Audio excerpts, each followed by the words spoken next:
श्रीकृष्णाय नमो नमः।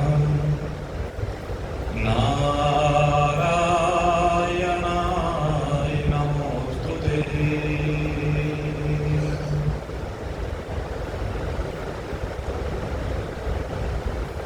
आज इस दिव्य अलौकिक तीर्थ पर अपने हृदय को प्रेम के भावों से सरोवर करके भगवत प्राप्ति के मार्ग पर आगे बढ़ते जिज्ञासु हैं। परमात्मा की असीम महान महती कृपा को अनुभूत करते हुए आइए हम अपनी यात्रा को मां गंगा जी के किनारे उन्हीं की तरह आगे बढ़ाते हुए अपनी मंजिल परमात्मा देव की ओर बढ़े। दिनों दिन बढ़ता हमारा उत्साह भगवान के चरणारविंदों में बढ़ता हमारा प्रेम दिन प्रतिदिन वृद्धि को प्राप्त होता हमारा विश्वास निश्चय भी हमें परमात्मा के मिलन का संकेत देता है। प्रिय साथियों, भगवान की इस देन का स्वागत करना चाहिए जो ये मनुष्य शरीर देकर के हमें भगवत चर्चा श्रवण करने का सुअवसर भगवान ने प्रदान किया है। हम भगवान के ऋणी और इस ऋण के भार को हमें उतारना है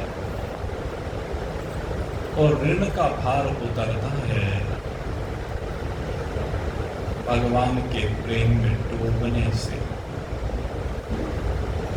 श्रद्धा के साथ समर्पण करने से। यह तन हम कर्ज ही तो लेकर आए हैं। भगवान ने ये कर्जे में दिया है और किस लिए दिया है कि तू कर्ज के भार को उतार। यह तन तूने कर्ज लिया है, चुकता तूने कुछ न किया है, ऋण का भार उतार रसना। हरि हरि बोल, बोल हरि बोल, हरि हरि हरि बोल। जग असार में सार रसना, हरि हरि बोल। ये स्त्री कर्ज लेकर आए हैं और इस कर्ज के भार को उतारना है।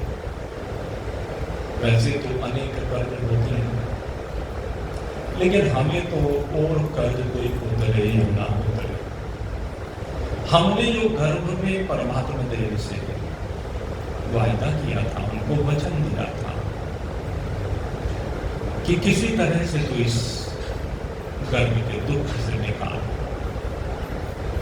ये जीव जो उल्टा लटका हुआ था गर्भ में, गंदगी में पड़ा हुआ था, असीम कष्ट को झेल रहा था, उस समय भगवान से प्रार्थना की थी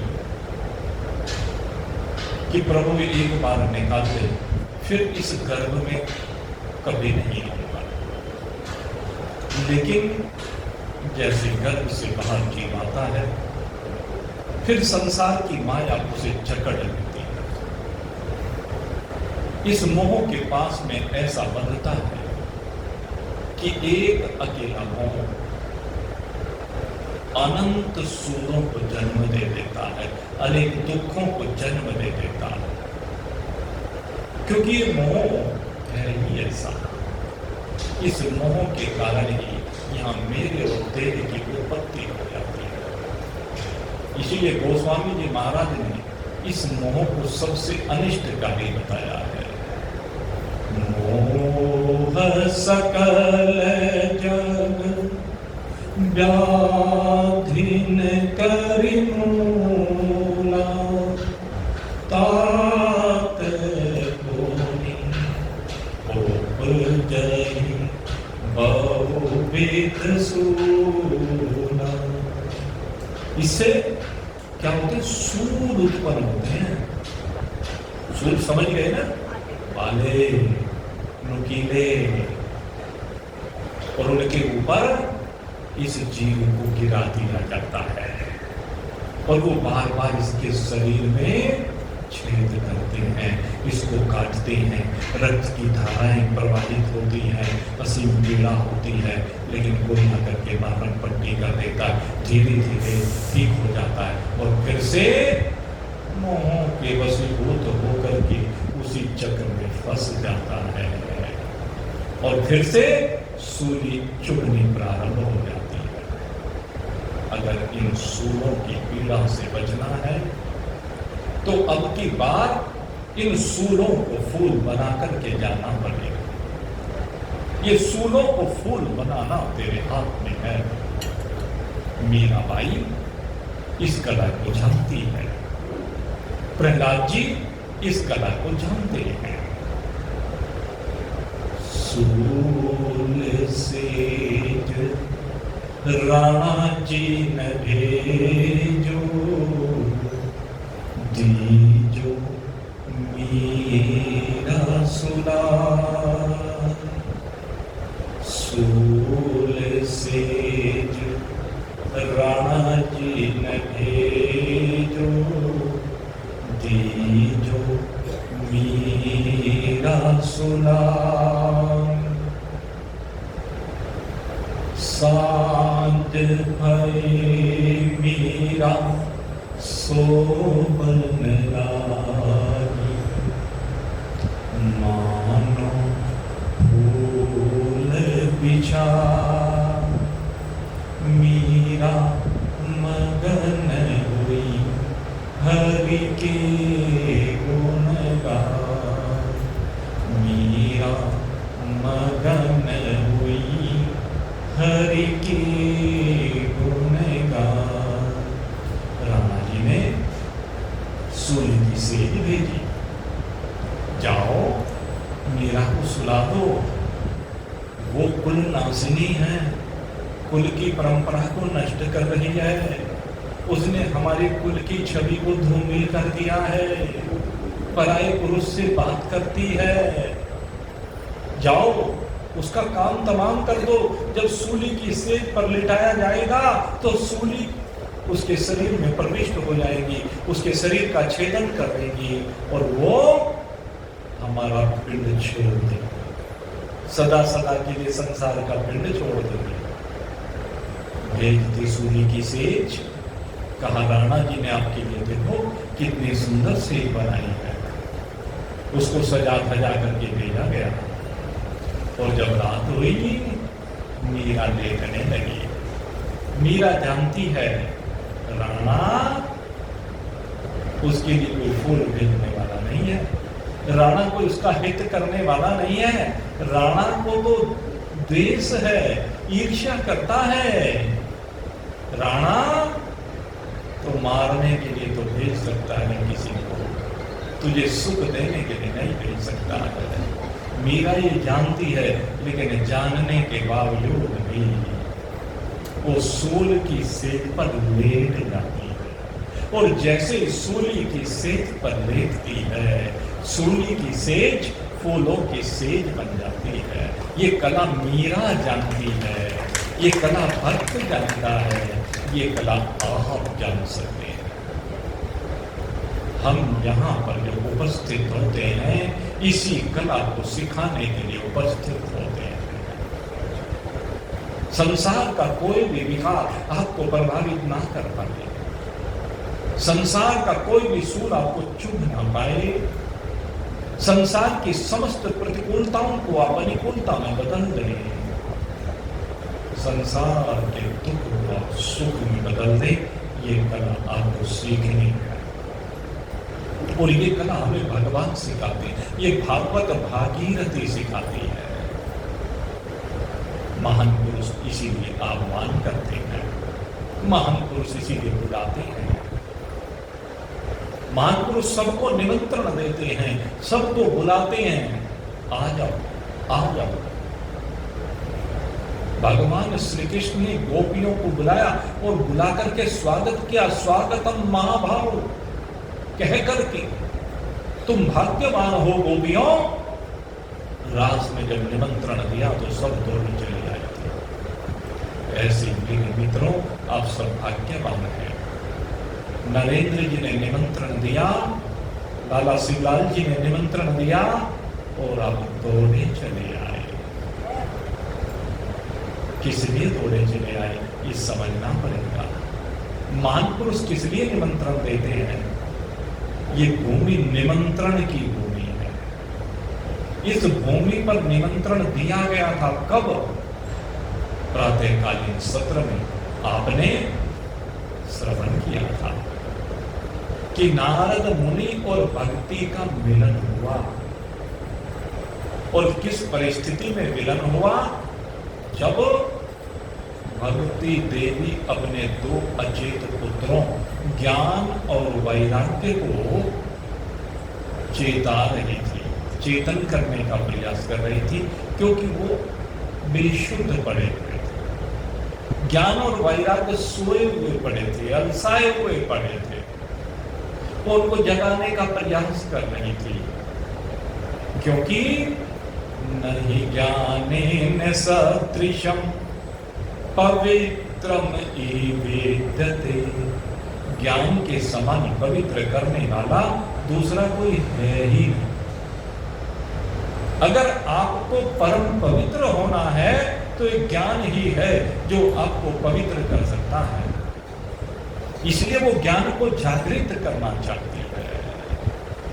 और ज्ञान कब जागृत होता है? कहते श्रद्धावान लभते ज्ञान। जो श्रद्धावान होता है, जिसके अंदर श्रद्धा कूट कूट कर भरी होती है। श्रद्धा क्या होती है? श्रद्धा से तात्पर्य होता है कि जो हमारे ग्रंथ कह रहे हैं वो 100% सत्य कह रहे हैं। जो हमारे संत उन ग्रंथों को विचार करने के बाद, उनको जीवन में उतारने के बाद हमें सुना रहे हैं, वो 100% सत्य है। ग्रंथ और संत दोनों के प्रति असीम निष्ठा का होना, उनके प्रति असीम समर्पण का होना, उनके ऊपर पूर्ण विश्वास करना और उनकी बात का अक्षरत पालन करना, यही श्रद्धा कहलाती है। और ये श्रद्धा मां भगवती की प्रतीक है। इस श्रद्धा से ही ज्ञान रूपी विश्वास उत्पन्न होता है, जो कि भगवान सदाशिव का स्वरूप है। और गोस्वामी जी महाराज ने तो इस श्रद्धा और विश्वास की महत्ता का बड़ा दिव्य प्रतिपादन किया है। श्री रामचरितमानस का प्रारंभ जब किया है, उसमें यही से प्रारंभ किया। नमामि भवानी शंकरहु श्रद्धा विश्वास रूपिणहु। भगवान सदाशिव के चरणों में, मां भवानी के चरणों में गोस्वामी जी महाराज ने प्रणाम किया है, नमन किया है। क्यों किया है? कहते ये श्रद्धा और विश्वास के प्रतीक है। मां भवानी श्रद्धा की प्रतीक है और भगवान सदाशिव विश्वास के प्रतीक है। और सूत्र दिया है यहां पर, एक सूत्र दिया है गोस्वामी जी महाराज ने।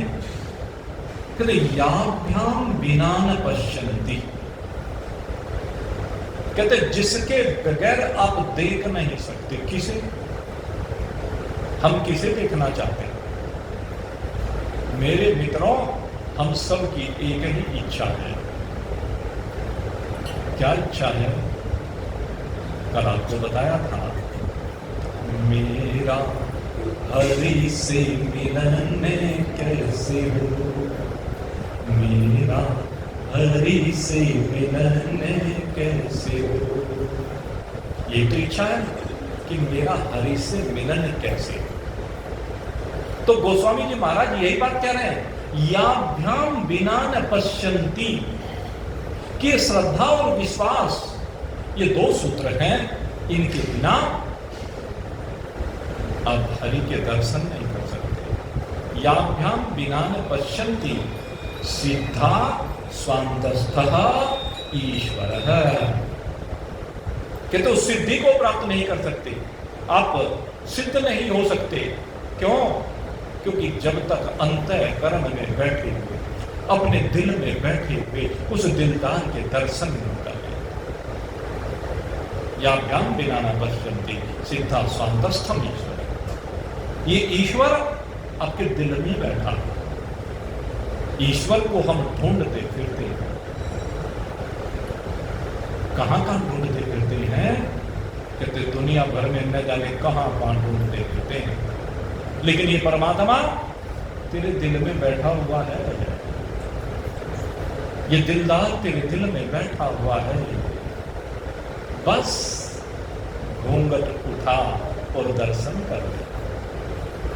हमने घूंघट ओढ़ा हुआ है, और जब तक ये घूंघट पड़ा हुआ है तब तक परमात्मा के दर्शन हो नहीं सकते। इसलिए घूंघट के पट खोले तो हे पीह मिलेंगे।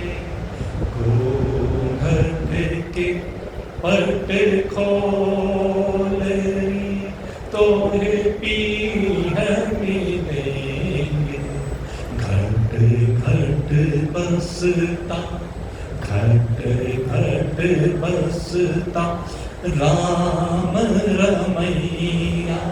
घट घट बसता राम रमैया। कटुक वचन मत बोलरी तो हे पीह मिलेंगे। ये घट घट में तेरा परमात्मा बसा हुआ है। इसलिए जरा अपने में सुधार कर, अपने को बदल। घट घट तेरा साइया सोना घट नहीं कोई। बलिहारी ता घट की जा घट प्रकट होए। तेरा परमात्मा सबके अंदर बैठा हुआ है। जरा उस परमात्मा को ढूंढ ले। जिन ढूंढा, जिन खोजा तिन पाइया। जिसने भी इसकी खोज की है उसको मिल गया है। और मिला कैसे? श्रद्धा और विश्वास। परमात्मा सबको श्रद्धा और विश्वास से मिला करता है।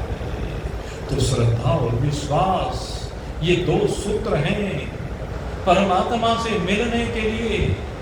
अब भक्ति देवी इन्हीं को प्राप्त करना चाहती है।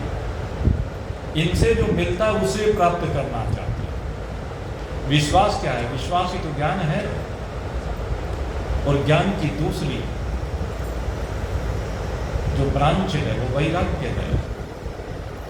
जीवन में जब तक वैराग्य नहीं होगा तब तक ज्ञान नहीं हो सकता। अब कैसे हो? तो कहते हैं इसके लिए साधन है, और ये साधन हमारे शास्त्र हैं। नारद जी जानते हैं कि ज्ञान और वैराग्य को अगर यदि जागृत करना है, ज्ञान और वैराग्य को अगर हृदय में बसाना है, तो क्या करना पड़ेगा? शास्त्रों की शरण में जाना पड़ेगा, महान पुरुषों की शरण में जाना पड़ेगा।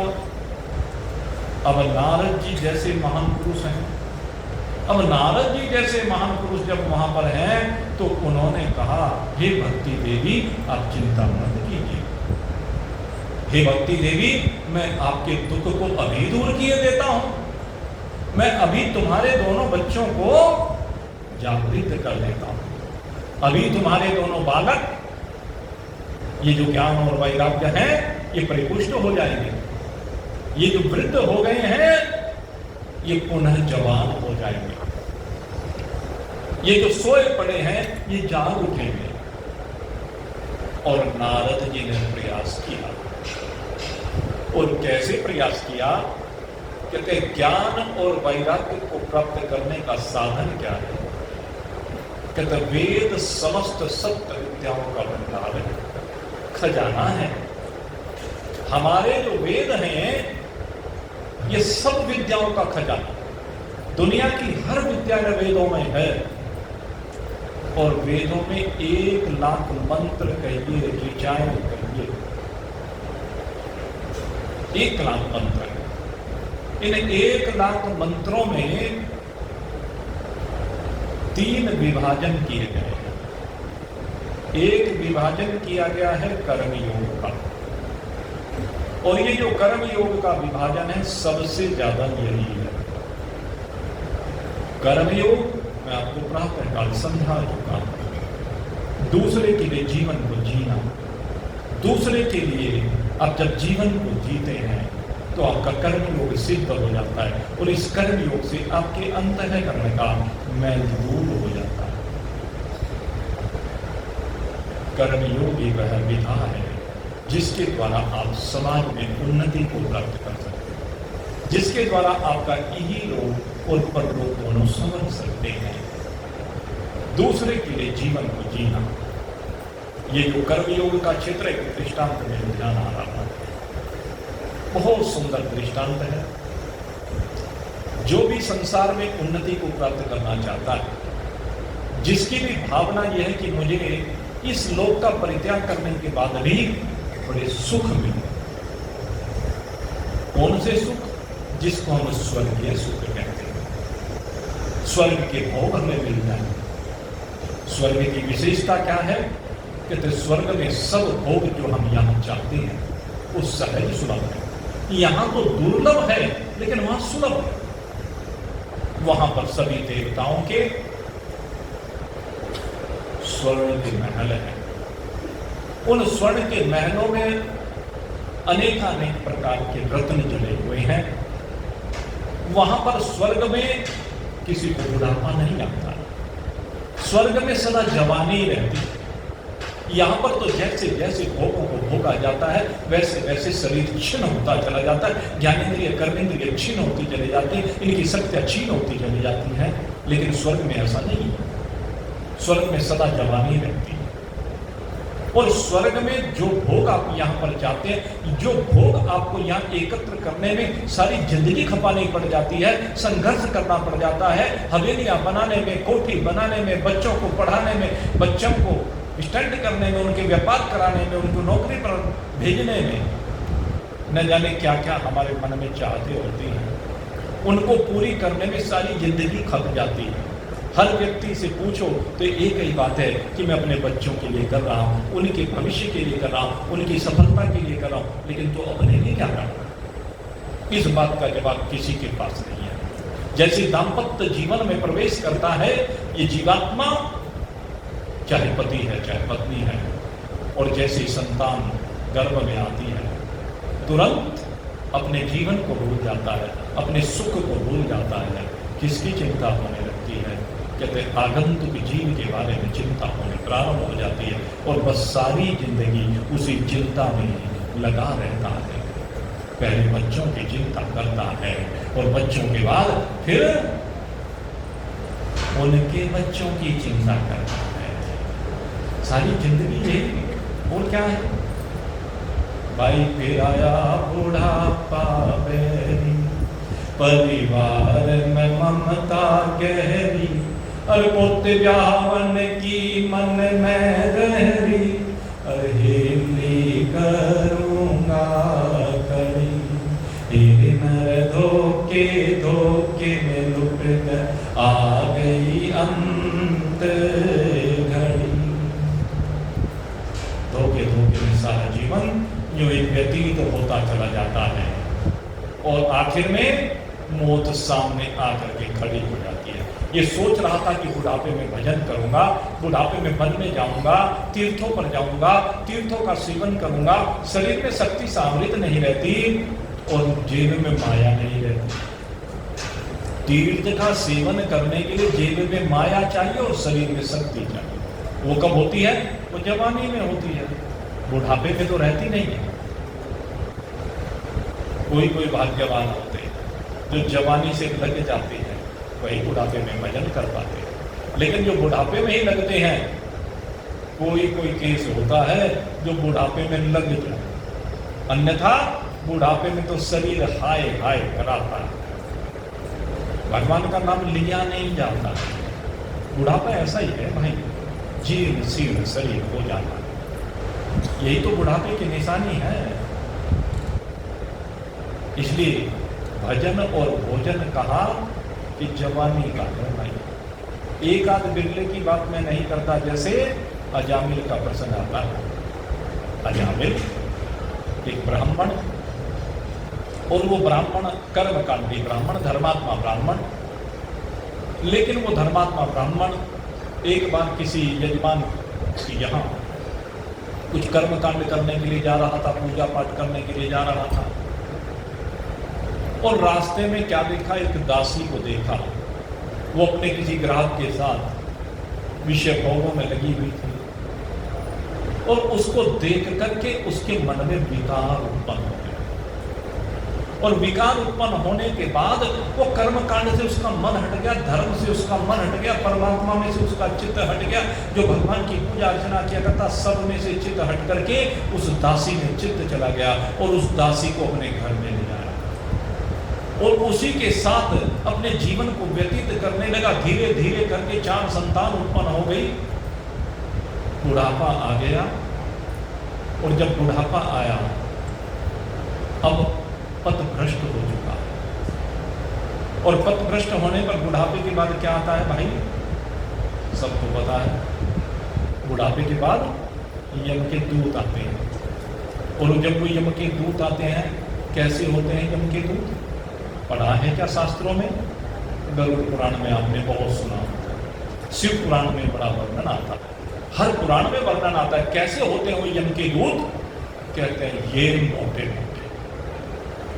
अब मैं कैसे बताऊं भाई, कितने मोटे होते हैं? कहते कोई सीमा नहीं। आपने लड़ते हुए कभी पहलवानों को देखा है क्या? वो जो बॉक्सिंग वाले उसमें अखाड़े में होते हैं, ये मोटे मोटे, लंबे चौड़े तकड़े, लंबी लंबी मूछें, बड़े बड़े सींग, दांत बाहर निकले हुए हाथी की तरह से, और नाखून बड़े लंबे लंबे होते हैं। अब जैसे ही उन यमदूतों को अजामिल देखता है, अजामिल देख करके घबरा जाता है। अच्छा पूछा घबरा जाएगा भाई? सोचो, अगर कोई ऐसा भयंकर प्राणी आपके सामने आ जाए। कभी शिव जी की बारात देखिए? देखिए शिव जी की बारात, राम कथा में हम उसका वर्णन करते हैं। तो शिव जी की जब बारात आती है ना, तो इस तरह से करते हुए आते हैं। किसी की आंख नहीं, किसी का कान नहीं, किसी की नाक नहीं, किसी का हाथ नहीं, किसी का पैर नहीं, लंगड़े लूले बहरे अंधे काने पता नहीं, और दौड़े चले आते हैं ऐसा भयंकर शोर करते हुए। ऐसे भयंकर उनके स्वरूप होते हैं कि देख करके बस रोंगटे खड़े हो जाए। दरवाजे बंद, खिड़की बंद, सारा हिमाचल के यहाँ सब कर्फ्यू सा लग जाता है जब शिव की बारात आती है। थोड़ा सा नजारा हमारा भी मन है भाई। जब भगवान की शामली में बताया था ना मैंने आपको, अब जब ज्योतिर्लिंगों की स्थापना में नगर परिक्रमा करेंगे, तो मन है कि शिव जी की बारात दिखाई जाए। तो शिव जी की बारात अब देखेंगे शामली में, फिर क्या होगा। कैराना वाले तो जानते हैं भाई, कैराना में एक काल निकलता है, बड़ा प्रसिद्ध है कैराना में, बहुत दूर दूर से लोग देखने आते हैं। और क्या भयंकर स्वरूप होता है उस काल को, उसी का वर्णन कर रहा हूं। और वो काल ऐसा बिल्कुल काला भसन, हाँ यही कहते हैं माफी भाई, हाँ। और वो कभी इधर दौड़ता है, कभी इधर दौड़ता है, और वो लोगों को मारता है। तलवार ले लेकर के मारता है। और सत्य बता रहा हूं, ये झूठ मत समझना, क्योंकि कहने वाले यहां बैठे हैं, इनसे बड़ा प्रमाण कोई नहीं। तलवारें मारता है वो लोगों को। भाई तलवार मारते हैं तो उनके तो नाखून ही तलवार जैसे हैं। तो ऐसे लोग हैं भाई, यम के दूत। किसी को भी दिख जाए तो भाई पसीने आ जाएंगे कि नहीं? यम के दूतों की ऐसी विशेषता। अब अजामिल ने देखा तो उसे भी आ गई, घबरा गया, बुरी तरह घबरा गया। और जब बुरी तरह घबराया तो तुरंत किसको पुकारे? आवाज निकल गई, अपने बेटे को पुकारा, नारायण नारायण नारायण, बचाओ बचाओ बचाओ। अब नारायण को पुकारा। अब जब नारायण को पुकारा, नारायण है बेटे का नाम। अब जो वहां पर उसने नारायण को पुकारा तो वो आवाज पहुंच गई नारायण के लोक में। अब जब नारायण के लोक में आवाज पहुंची तो वहां से वैकुंठ से भगवान के दूत तुरंत वहीं पर प्रकट हो गए। आप कहेंगे वैकुंठ से इस धरा तक आने में कितना समय लगता है? सब लोगों से ऊपर है भाई। अच्छा, चंद्रमा पर यहां से जैसे हम यान भेजते हैं, कितना समय लगा? अभी पीछे गया है हमारा यान, चंद्रयान 3, कितना समय लगा? अच्छा, मंगल ग्रह पर भेजा है क्या? कई साल लगेंगे भाई वहां पहुंचने तक। और अगर यदि और की उससे ऊपर की बात करें, ऊपर के जो लोग हैं, कौन कौन से लोग मैंने आपको बताए थे? भुवः स्वः महा जनः तपः सत्य। ये लोग हैं 6 ऊपर के पृथ्वी से। और इनके बाद जाकर के वैकुंठ का नंबर आता है। अब वहां से भगवान के पार्षदों को यहां इस मृत्यु लोक में आने में कितना समय लगेगा? क्योंकि भाई तार्किक बुद्धि है। अब तार्किक बुद्धि से हम जब देखेंगे तो कहेंगे अरे भला ये भी कैसे संभव है कि उसने नारायण को पुकारा और नारायण के पार्षद हाजिर हो गए। ऐसा कैसे होता है? तो सूत्र है भाई, एक सूत्र है। हमारे यहां सूत्र ही दिए गए। सूत्र माने इंग्लिश में उसको क्या कहते हैं? फॉर्मूला। आपने फॉर्मूले पढ़े होंगे बहुत, मैथमेटिक्स में पढ़े होंगे, फिजिक्स में पढ़े होंगे, केमिस्ट्री में पढ़े होंगे, और कुछ बायो में भी होते हैं। फॉर्मूले का मतलब क्या होता है? बड़ी बात को छोटा करके कह देना। बिहारी ने गागर में सागर भर दिया, क्या है? बड़ी बात को छोटी करके कह देना। यही तो होता है। सबसे पहले फॉर्मूलों की जो शुरुआत होती है वो पाइथागोरस थ्योरम से होती है। पढ़ी होगी पाइथागोरस थ्योरम। एक समकोण त्रिभुज होता है, उस समकोण त्रिभुज से सारी ट्रिग्नोमेट्री सोल्व की जाती है। ट्रिग्नोमेट्री का आधार वही है। ऐसे ही जब हम उससे अनेक फॉर्मूले बनते हैं, sine square theta plus cos square theta, यहां से प्रारंभ होता है। उसमें समझाया जाता है कैसे कैसे साइन क्या है, कोस क्या है, वो इत्यादि। तो सबका आधार फॉर्मूला होता है। उन फॉर्मूलों के द्वारा बड़े बड़े क्वेश्चन को, बड़ी प्रॉब्लम्स को सोल्व कर लिया जाता है। इन फॉर्मूलों को सोल्व करने के लिए जैसे, अच्छा एक बात बताओ, अभी मैं दूरी की बात कर रहा था, यहाँ से सूर्य कितनी दूरी पर है? कैसे पता चला?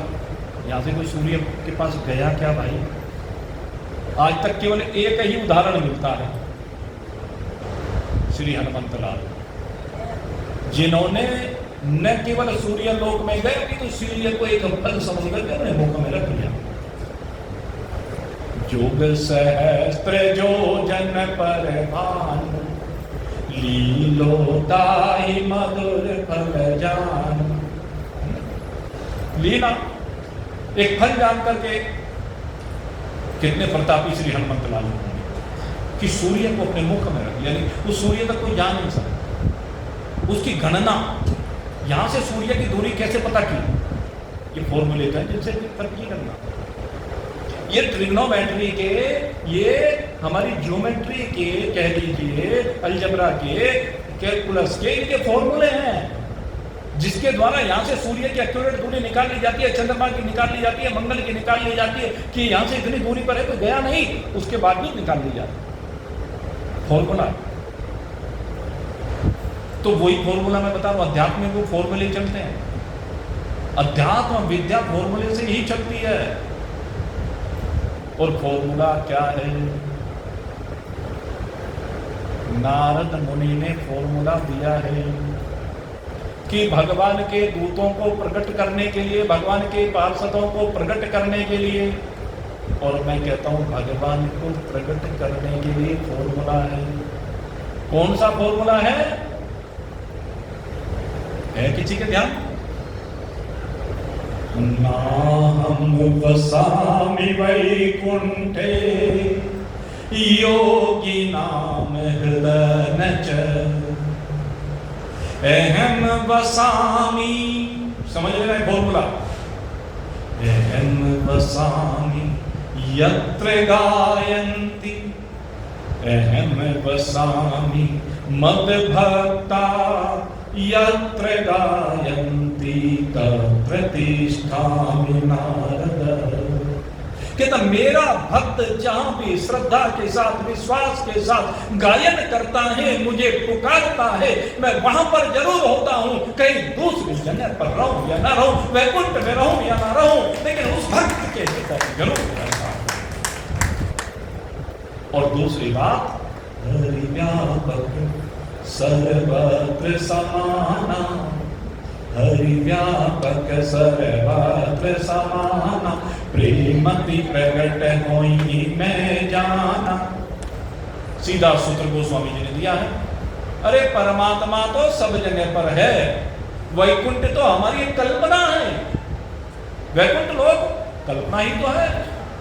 अगर यदि परमात्मा को केवल हमने वैकुंठ में सीमित कर दिया, एक स्थान विशेष में सीमित कर दिया, एक काल विशेष में सीमित कर दिया, कुछ परिस्थितियों विशेष में सीमित कर दिया, तो परमात्मा तो भाई अनित्य हो गया। जब किसी एक देश विशेष में है, वैकुंठ में तो है, स्वर्ग में नहीं है या मृत्युलोक में नहीं है, इसका मतलब जब वो वैकुंठ में ही रहता है। तो मेरे मित्रों, परमात्मा ऐसा नहीं है। परमात्मा क्या है? हरि व्यापक सर्वत्र समान। उपनिषद का प्रारंभ यहीं से होता है, ज्ञान का प्रारंभ यहीं से होता है।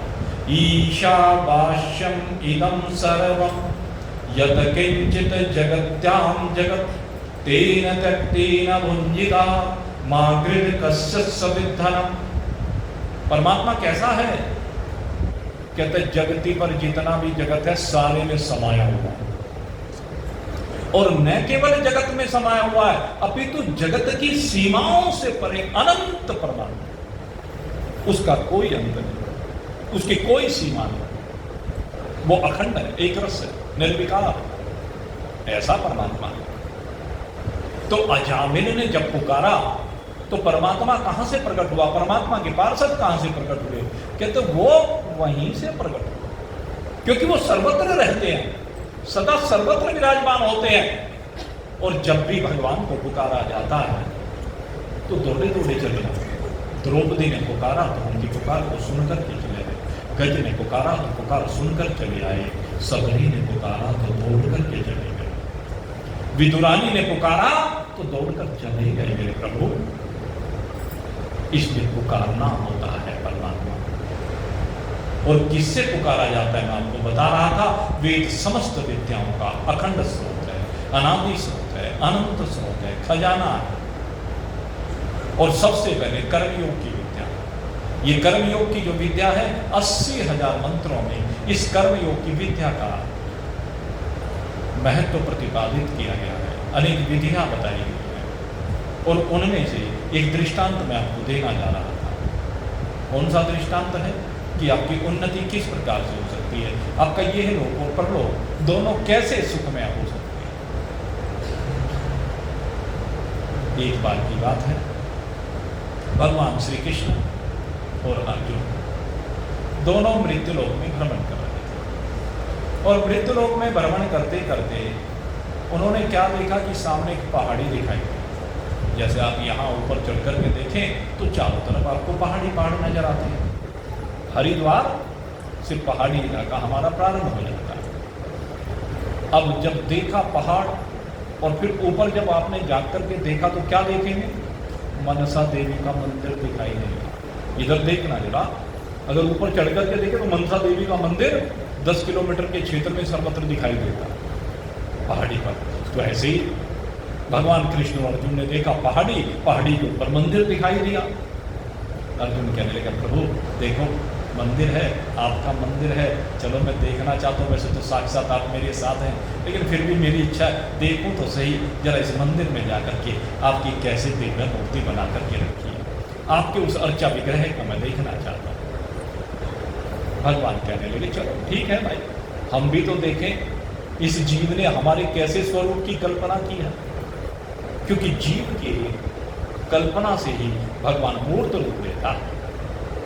आप जयपुर में जाइए, हम जब जयपुर में जाकर के मंदिरों के लिए मूर्तियां लेकर के आते हैं तो वहां हम देखते हैं कलाकारों की कल्पना ही तो है, एक ही मेरे भगवान कृष्ण अनेक रूपों में अलग अलग दुकान पर दिखाई देते हैं, उनको तो पत्थर दिखाई देता है, लेकिन वहां पर उस कलाकार के हृदय से निकले हुए भाव होते हैं, उनकी वो कल्पना साकार मूर्त रूप धारण करती है और वो आकर के हमारे अंदर मंदिर में विराजमान होती है, तो हमारे इष्ट देव बन जाते हैं, हमारे भगवान बन जाते हैं। तो देखें तो सही भाई इस मानव ने कैसी कल्पना की है, जरा मैं भी तो देखूं। और देखने के लिए आगे बढ़े तो क्या देखा, पहाड़ी के ऊपर जाने के लिए सीढ़ियां बनी हुई थी और उन सीढ़ियों पर भिखारी बैठे हुए थे। उन भिखारियों में से एक भिखारी ने इन दोनों को देखा। अब दोनों ब्राह्मण वैश्य में थे, रूप बदले हुए थे, लेकिन रूप बदलने के बावजूद भी कहते हैं भाई तेज छिपता नहीं है, और भगवान का तेज, अर्जुन जो भगवान का पार्षद है उसका तेज कैसे छिप सकता है। आखिर वो भिखारी दौड़ा हुआ भगवान के संगों का और आकर के भगवान के संगों का हाथ फैला, भिक्षाम देहि भिक्षाम देहि भिक्षाम देहि। क्या कहा, भिक्षा दीजिए। अब भगवान श्री कृष्ण ने अर्जुन की ओर देखा, अर्जुन ने देखा कि भगवान इसे कुछ देना चाहते हैं, तो अर्जुन ने सोचा क्या करूं, इसे आज इतना दे दूं कि फिर इसको सारी जिंदगी मांगने की आवश्यकता है। अरे सेठों के आगे हाथ फैलाते हैं तो सेठ भी कुछ देते हैं, और ये तो हमारा सावल सेठ है, ऐसा दिव्य सावल सेठ है जो नरसी के बुलावे पर आता है और अपने भगत के लिए सारे सिरसागढ़ में है। वो जूनागढ़ का नरसी जब सिरसागढ़ में अपनी बेटी का भात भरने के लिए जाता है, बेटी के यहाँ भात भरने जाता है नंदी के यहाँ, और भगवान को चिट्ठी सौंप देता है। बड़ी अवहेलना होती है, बड़ा तिरस्कार होता है समझाने में, लेकिन वो तो फक्कड़ फकीर है भाई, अपनी मस्ती में मस्त है भाई। लेकिन जब बारी आई बात करने की, भगवान मेरे सावल साह सरकार आ गए, शम रथ लेकर के आ गए, ऐसा दिव्य अलौकिक रथ लेकर के आए मेरे प्रभु। उस पर नरसी को बैठाया गया, वो फक्कड़ फकीरों की टोली उसके साथ बैठी। आज भगवान सारथी बनकर के आए हैं, भगवान बेटा बनकर के आए हैं, क्योंकि नरसी सेठ का बेटा तो काल के गाल समा गया था, लेकिन आज भगवान बेटा बनकर के आए हैं, क्योंकि चिट्ठी भगवान को सौंप दी थी। और आज जब भगवान स्वयं आ गए, देखा सिरसागढ़ वालों ने, देखने लगे, आंखें चुंधिया गई। ऐसा दिव्य रथ है, दारुक जिस रथ का सारथी हुआ करता है और भगवान जिसके रथी हुआ करते हैं, हाय वो रथी सारथी बन गया है। कैसा दिव्य भाव है, नरसी के प्रति कैसा समर्पण है, क्योंकि नरसी ने अपने आप को भगवान को सौंपा है। जो भी अपने आप को भगवान को सौंप देता है और कहता है प्रभु अब सौंप दिया इस जीवन का, सब भार तुम्हारे हाथों में है, जीत तुम्हारे हाथों में और हार तुम्हारे हाथों में। नरसी ने कहा प्रभु मैंने तो निश्चय कर लिया है, अब मेरा आपके अतिरिक्त कोई दूसरा नहीं है। मेरा निश्चय प्रभु एक यही एक बार तुम्हें पा जाऊं, मेरा निश्चय प्रभु एक यही एक बार तुम्हें पा जाऊं, अर्पण कर दूं दुनिया भर का सब प्यार तुम्हारे चरणों में, अब सौंप दिया इस जीवन का सब भार तुम्हारे हाथों में। प्रभु मैंने तो अपना सब कुछ आपको समर्पित कर दिया।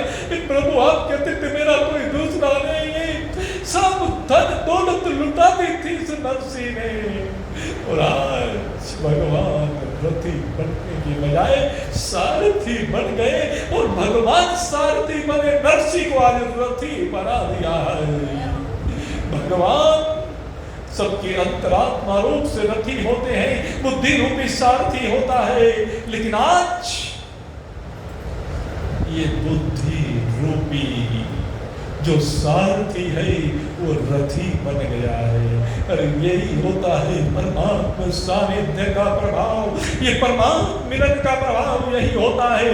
जब जीव परमात्मा के साथ मिलकर के एक रूप होता है, तब रथी और सारथी का भेद समाप्त हो जाता है। सो हम सो हम सो हम वही हो जाता है। नरसी आज वही हो गया है। आज भक्त और भगवान के बीच की दूरी समाप्त हो गई है। भगवान रथ को हाँकने लगे हैं। रथ आगे सिरसागढ़ की सड़कों पर जैसे जैसे आगे बढ़ता जाता है, चारों ओर से जय जयकार होने लगती है।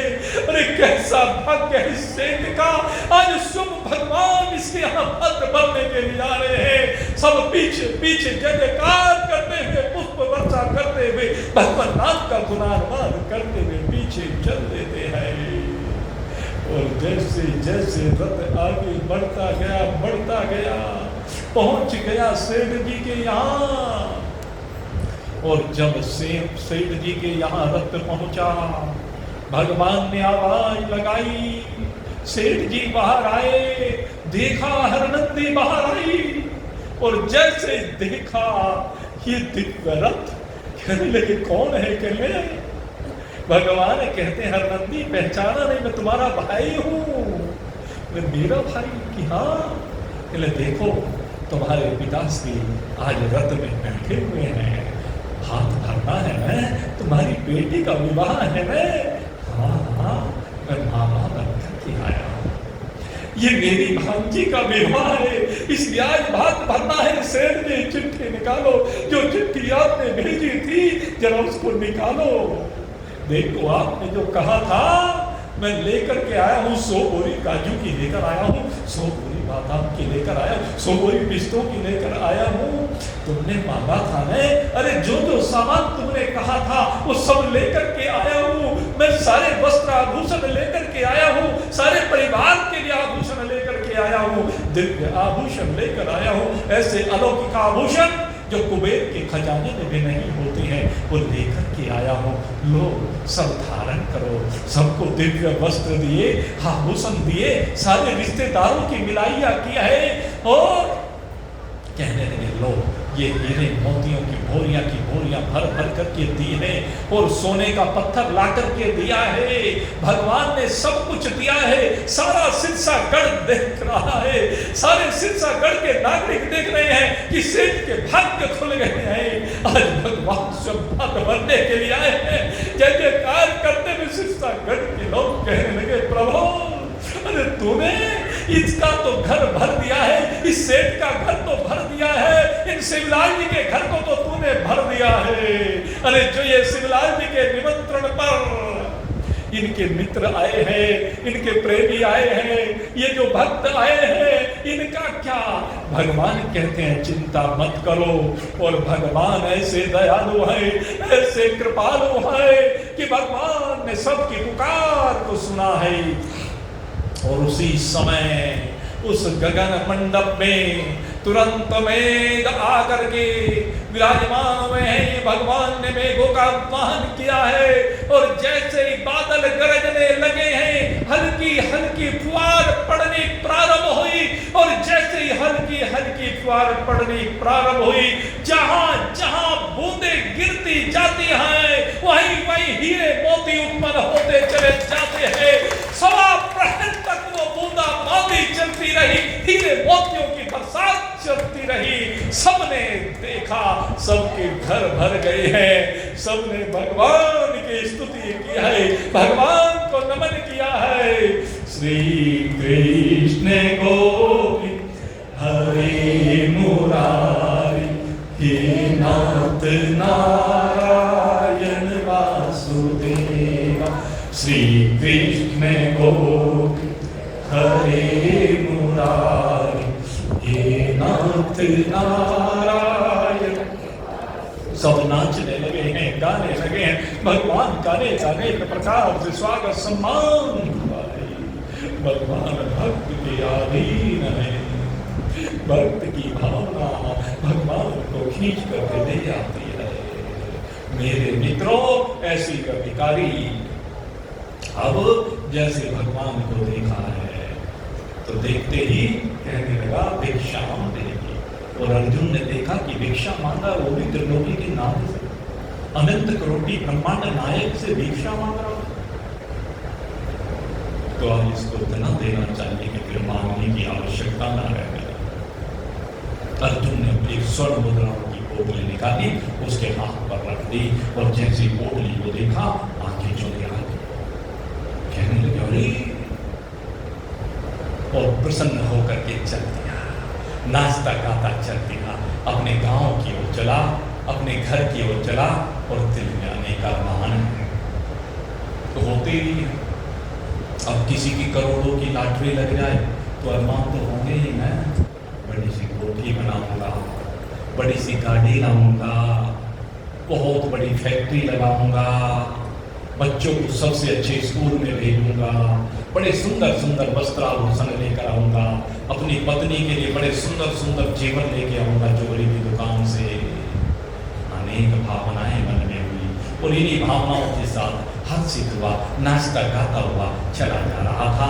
और चलते चलते गंगा जी के किनारे जब चला जा रहा था तो उधर से सुनसान रास्ता पड़ता था, सामने से घुड़सवार आया और घुड़सवार ने देखा ये भिखारी बड़ा खुश हो रहा है, क्या बात है। कहा अरे भिखमंगे क्या बात है, इतना खुश क्यों हो रहा है। कहने लगे देख, कहने लगे क्या है, कहने लगे स्वर्ण मुद्राएं हैं। कहने लगे भिखमंगे तेरे पास क्या काम, झपट्टा मारो लेके भाग। माथा पकड़ करके माया को लोगों को दिखाने की वस्तु नहीं हुआ करती माया। लक्ष्मी पर्दे की चीज होती है, लक्ष्मी को पर्दे में रखा जाता है, लेकिन वो कहाँ जाने, उसने कभी लक्ष्मी देखी नहीं थी, पहली बार। अब जो नए नए सेठ होते हैं ना, बस अगर लक्ष्मी आ जाए ना फिर तो बस उनके पैर जमीन पर नहीं पड़ते, आज मेरे पैर जमीन पर ऐसा होता है। तो आज उसके भी पैर जमीन पर नहीं थे, लेकिन फिर से फूट फूट करके रोने लगा। और जब फूट फूट करके रो रहा था, अब करे क्या। अब तो भाई चिड़ियों ने जब जो खेत लिया, अब पछताए क्या होता है। अब तो मान तो चला गया, अब पछताने से क्या होगा। बेचारा लौट करके फिर से आ गया और लौट करके वो फिर से आया। अब फिर से भिखारियों की लाइन में बैठ गया और जब भिखारियों की लाइन में बैठा, उधर से भगवान कृष्ण और अर्जुन मंदिर में दर्शन करके नीचे फिर से आ रहे थे। अब जब वापस आते हुए उस भिखारी ने फिर से देखा, कहने तो वही है, तुरंत फिर से गया, भिक्षाम दे।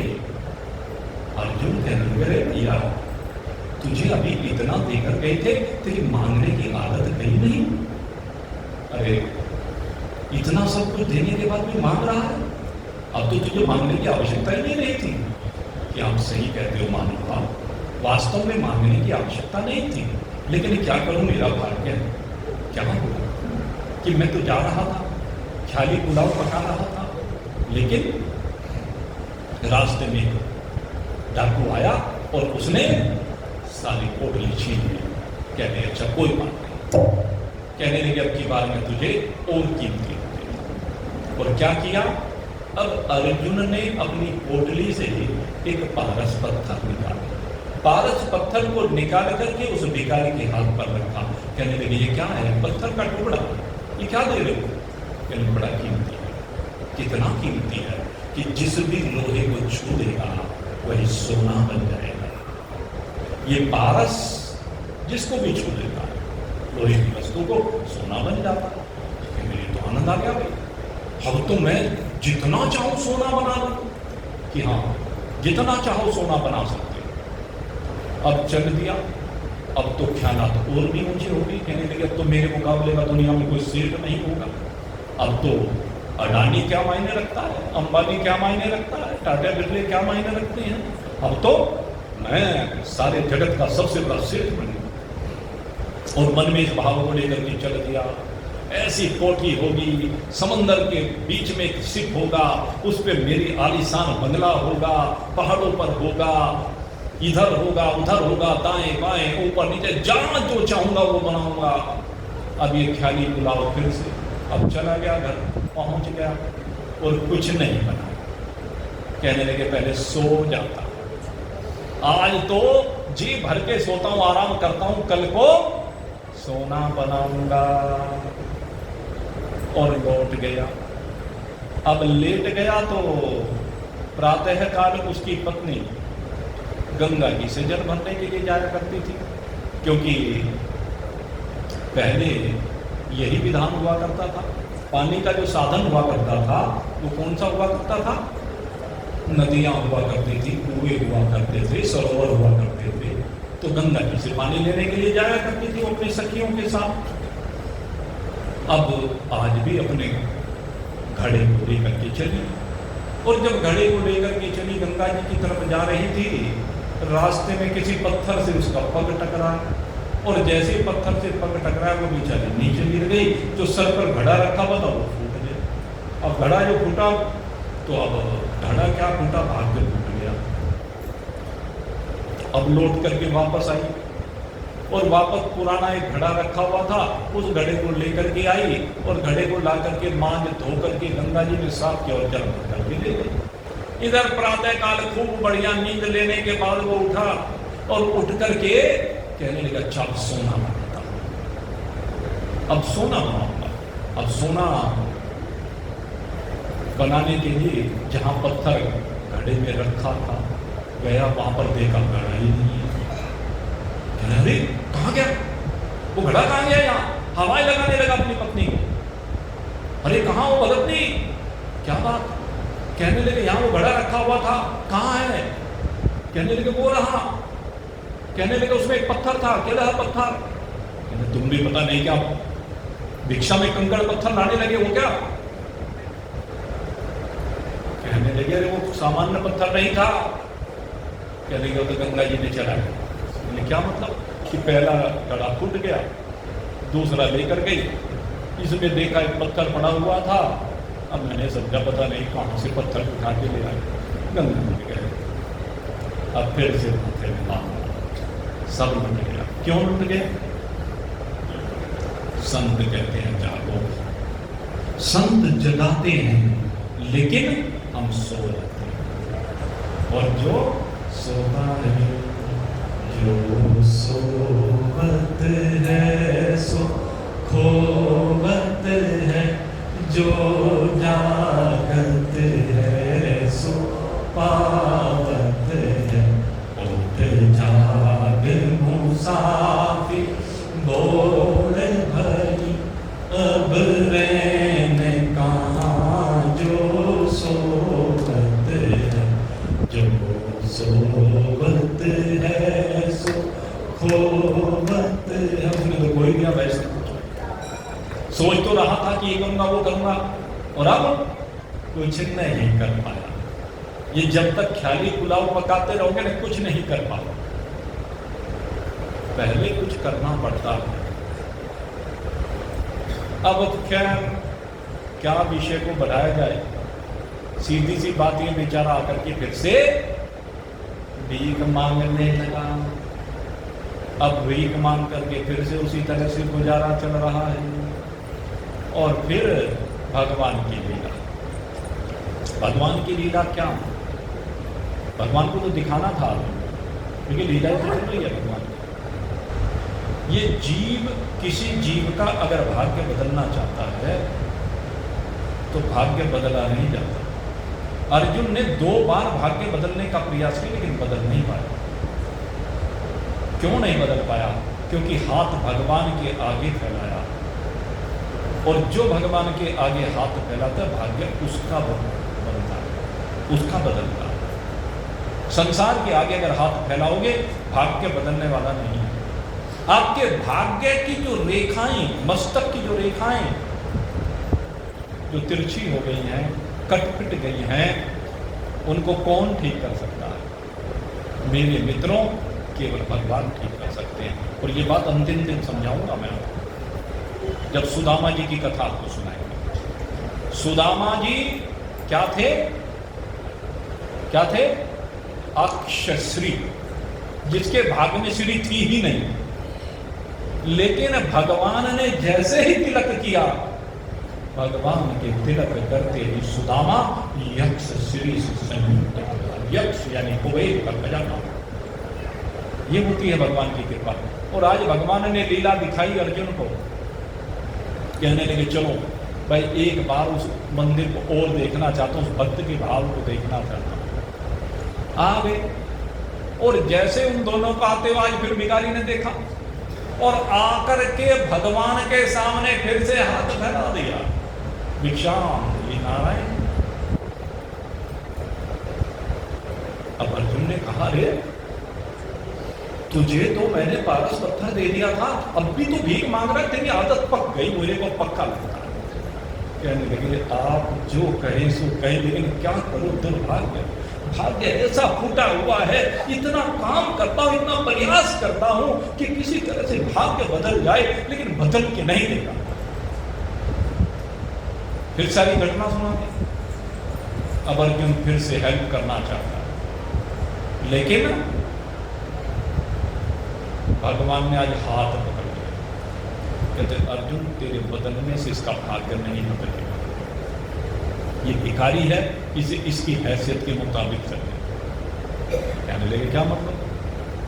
जेब में से एक सिक्का निकाला और वो 1 रुपए का सिक्का रख दिया उसके हाथ में। भिखारी को आज केवल 1 रुपया मिला। अब 1 रुपये को लेकर के, लेकिन भिखारी आज उस 1 रुपये से ही संतुष्ट हो गया और 1 रुपये को ही लेकर के चल दिया। अब भीख नहीं मांगता। आज 1 रुपया लेकर ही कहने लगे, कोई बात, संतुष्ट हो गया। आज कोई थाली पुलाव नहीं पका रहा, गंगा जी के किनारे किनारे चला जा रहा है। और गंगा जी के किनारे किनारे जब चला जा रहा था तो उसने क्या देखा कि गंगा जी में एक मछुआरे ने अपना जाल फैलाया हुआ है, कांटा डाला हुआ है। और उसके देखते देखते एक सुनहरी सी मछली आई, बड़ी प्यारी सी मछली, बड़ी सुंदर मछली, सोने सा तन, और वो मछली उसके जाल में फंस गई। वो छटपटाने लगी, वो तड़फने लगी, वो छूटने का प्रयास करने लगी, लेकिन कांटे में ऐसी फंसी कि छूट नहीं पाई। उसकी दुख को, उसकी पीड़ा को, उसके कष्ट को आज वो भिखारी देख नहीं पा रहा, उससे उसका कष्ट देखा नहीं गया। कहने लगे, देखो बेचारी कैसी मेरी मछली, कैसी प्यारी मछली, और कैसे तड़प रही है। उसने कहा, रे मछुआरे, तू ऐसा पाप कर्म क्यों करता? तू बेचारी को, उस मछली को क्यों पकड़ रहा? कहने लगे, मेरा तो रोजगार है, मेरा तो काम यही है, मछलियाँ पकड़ता हूँ, बाजार में बेचता हूँ, उसी से मेरे बच्चों का गुजारा होता है। कहने लगे, तू ये हिंसा करते हुए शर्म नहीं आता? तुझे परलोक दिखाई नहीं देता? कहने लगे, मुझे कुछ नहीं दिखता, मुझे तो केवल अपने बच्चे दिखाई देते। आंखों पर जब मोह का पर्दा, स्वार्थ का पर्दा, लोभ का पर्दा पड़ जाता है तो और कुछ नहीं दिखता। क्या दिखता है? लोभ जो होता है ना, उसमें और कुछ नहीं, केवल धन दिखाई देता है। कहने लगे लेकिन इसकी पीड़ा मेरे से देखी नहीं जा रही। कहने नहीं देखी जा रही, यहाँ से चल अपना रास्ता ना, यहाँ क्या कर रहा है? सीधी सी बात है, तेरे से नहीं देखी जाए, मेरे ऊपर कोई फर्क पड़ने वाला नहीं, मैं इसको छोड़ने वाला नहीं, नहीं तुझे इसे छोड़ना पड़ेगा। मैं छोड़ने वाला नहीं हूँ भाई। क्यों? कहने तो मैंने बताया ना मेरा रोजगार है, मैं तो बाजार में जाकर के बेचूंगा। कहने लगे अच्छा एक बात बता, तुझे बाजार में तू इसको बेचेगा क्या मिलेगा? कहने लगे 1 रुपया मिलेगा। ये मछली 1 रुपये में बिकेगी? कहने लगे अच्छा एक बात बता, अगर मैं तुझे 1 रुपया दे दूँ तो क्या तू इस मछली को छोड़ देगा? कहने लगे हाँ, मुझे तो खरीदार चाहिए, वो चाहे बाजार में मिले चाहे यहाँ पर मिले, मेरे ऊपर क्या फर्क पड़ता है? कहने लगे तो ठीक है, जो 1 रुपया भगवान ने दिया था वो 1 रुपया मछुआरे की थैली पर रखा और उसके हथेली पर रख करके अपना कमंडल आगे बढ़ाया, गंगा जल भरा और कहा कि इसमें इसको छोड़। अपने कमंडलों में उस मछली को लिया जिसमें भिक्षा मांगा करता था, और जैसे ही वो मछली उस मछुआरे के चंगुल से छूटी, अभी मरी नहीं थी, अभी जीवित थी, तड़प रही थी, प्यासी थी, जल के बिना मछली तड़प रही थी। और जैसे ही उसके कमंडलों के जल में आई, एक नियम है कि मछली को जब जल पीना होता है तो उसे उलटना पड़ता है, वो उल्टी होती है। और जैसे ही मछली आज उल्टी, जल पीने के लिए उल्टी है तो उसको उल्टी हुई, और जैसे ही उल्टी हुई उसमें से वो पथरी निकली जो उस मछली ने निकली थी, जो अर्जुन ने दी थी कभी। और उसको जैसे ही देखा, अब तो आंखों में चमक आ गई। उसने देखा अरे ये तो वही पत्थर है जो मुझे उसने दिया था, उस महान पुरुष ने दिया था, अरे ये तो वही पारस पत्थर है जो सोना बनाता है। और अब तो आंखों में चमक आ गई और तुरंत शोर मचा दिया, मिल गया मिल गया मिल गया, नाचने लगा, मिल गया मिल गया मिल गया। और जैसे वो नाचने लगा, इतने में आज फिर वो घुड़सवार उधर से चला आ रहा था। उसने सोचा ये कह रहा है कि वो डाकू मिल गया जिसने वो पोटली छीनी थी। और जैसे ही उसने ये कहा तो वो धीरे से उसके पास शोर मत मचा, क्योंकि भीड़ लगी हुई थी। कहने लगा चोर पकड़ा जाएगा। उसने कहा तुम शोर मत मचा, तेरी पोटली मेरे पास आज भी सुरक्षित है। पोटली निकाली, उसके हाथ पर रखी, और पोटली जैसे उसने देखा, अब तो आंखों में और चमक आ गई। सोने की मोहरों की भरी हुई पोटली भी मिल गई, पारस पत्थर भी मिल गया, जीवन संवर गया। कब संवरा? ये दृष्टांत एक कथा नहीं, जीवन कब बदला? अष्टादश पुराणेषु व्यासस्य वचनमद्वय परोपकाराय पुण्याय पापाय परपीडनम्। जब उसने परोपकार किया, जब दूसरे के कष्ट का हरण किया, जब अपने नेक कमाई को, भिखारी के लिए तो भिक्षा ही नहीं कमाई होती है, ईमानदारी की कमाई होती है, सच की कमाई होती है। जब उसने अपनी नेक कमाई को दूसरे के लिए खर्च किया, तब जीवन बदला। अब देखिए, यहाँ का नजारा देख रहे हैं आप, 3 दिन हमें आए को हो गए, देख रहे हैं यहाँ का नजारा। रोज कितने फक्कड़, फकीर, संत, महात्मा, ब्रह्मचारी यहाँ पर आते हैं, लेकिन यहाँ भी अक्षशिरी है। चिंतन करके देखिए, हजारों महात्माओं का रोज भोजन सामान्य बात है क्या? कितना खर्च होता होगा। लेकिन बाबा बंसी वाले का भंडारा आपने जैसे सामने में देखा, जैसे वहां चलता था, वहां से भी बढ़िया यहाँ चलता है, रोज चलता है, नित्यनेम चलता है। क्यों चल रहा है, कैसे चल रहा है? क्योंकि पारस पत्थर मिला हुआ है। जितनी आवश्यकता होती है उतना रोज आ जाता है। आपके पास भी पारस पत्थर आ सकता है, लेकिन उसके लिए जो भिखारी वाला भाव वाला कि धन आज मेरे बच्चों के लिए नहीं, ये धन कोटि बंगलों के लिए नहीं, ये धन मुझे अपने लिए नहीं बल्कि दूसरे के लिए भगवान ने दिया है, दूसरे की सेवा करने के लिए मुझे दिया है। और सच माने जिस दिन आपकी ये प्रति बदल जाएगी, जीवन बदल जाएगा। ये कथा आपका जीवन ही बदलने के लिए है, आपकी प्रति को बदलने के लिए है, आपके जीवन में सुख समृद्धि लाने के लिए होती है। जिसकी ऐसी प्रकृति बन जाती है, बाबा जी तो भगवान के सानिध्य को प्राप्त हो गए हैं। लेकिन बाबा जी का नाम आज भी अमर है, बाबा जी के नाम से आज भी भंडारा चल रहा है। आप बाबा जी के आश्रम में यहाँ पर बैठे हुए हैं, ये होती है महान पुरुषों की महिमा। महान पुरुषों का जीवन दूसरे के लिए होता है। और ये हमारे लाला जी यहाँ पर बैठे हुए हैं, इन्होंने एक बार जब सामने हम कथा कर रहे थे तो एक स्लोगन वहाँ पर लिखवाया था। वो स्लोगन मेरे याद आ जाता है, भूलता नहीं हूँ, भले 10-15 साल की बात हो गई। चिंतन करना, एक बात लिखी, गंगा जी के किनारे अनेक पक्षी आते हैं, अनेक पंछी आते हैं, अनेक भक्त आते हैं, न जाने कितना गंगा जल अपने घरों में ले जाते हैं। लेकिन गंगा का जल कभी कम हुआ क्या? कम होता है क्या? देने वाले के यहां कभी कमी आ नहीं सकती, ये नियम है। गंगा जी यही शिक्षा देती हैं, चीड़ी चोंच भर ले गई, नदी न घटियो नी। चीड़ी चोंच भर ले गई, नदी न घटियो नी।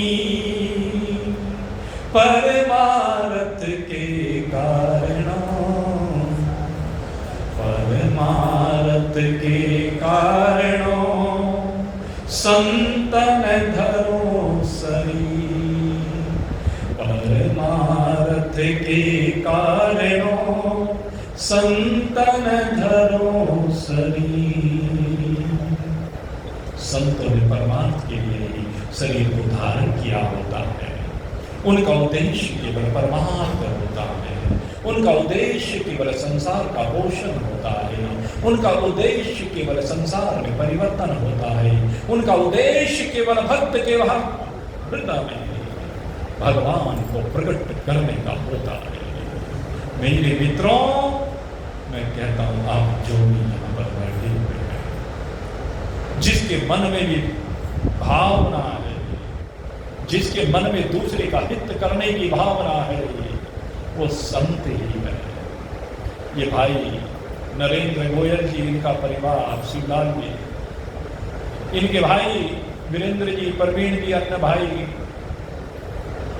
इनका बेटा चिराग, उसका बेटा दिव्यांशु, शिवांशु, क्या नाम? सौभाग्य। देखिए, आज मैं सौभाग्य की बात कर रहा हूं, शायद जीवन में ऐसा अवसर कभी मिला होगा। आज 4 पीढ़ी एक साथ बैठ करके कथा सुन रही है, एक साथ 4 पीढ़ियां यहां पर बैठी हुई है। ये सौभाग्य की बात, न केवल कथा सुन रही है, अभी तो कथा को सुनवा रही है। ये सौभाग्य किसी मिलने को मिलता है। आज शिवलाल जी, आपके लिए वैकुंठ के रास्ते खुल गए। नरेंद्र जी की माता जी राजदुलारी में वैकुंठ के दरवाजे खुल गए। अरे जिसके सामने उसके बेटे बैठ करके भगवान का गुणानुवाद श्रवण कर रहे हो, जिसके सामने उसके पोते बैठ करके भगवान का गुणानुवाद सुन रहे हो, पौत्र वधु, पुत्र वधु बैठ करके भगवान का गुणानुवाद सुन रहे हो, जिसके पौत्र पोत्री भगवान का गुणानुवाद सुन रहे हो, इससे बड़ा सौभाग्य कोई दूसरा हो नहीं सकता। मेरे मित्रों, इस सौभाग्य के लिए जितनी भी सराहना की जाए उतनी कम है। इस व्यासपीठ से आपके लिए बहुत बहुत आशीर्वाद निकल रहा है। भगवान की कृपा आपके ऊपर सदा बरसती रहे। भगवान आपके हृदय में रसदार सदा प्रवाहित करते हैं।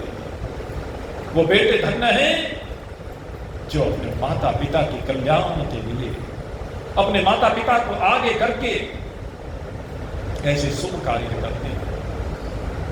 मेरे मित्रों, साथ में और कुछ नहीं जाएगा। ये सब तो सबको पता, यही करा रह जाएगा।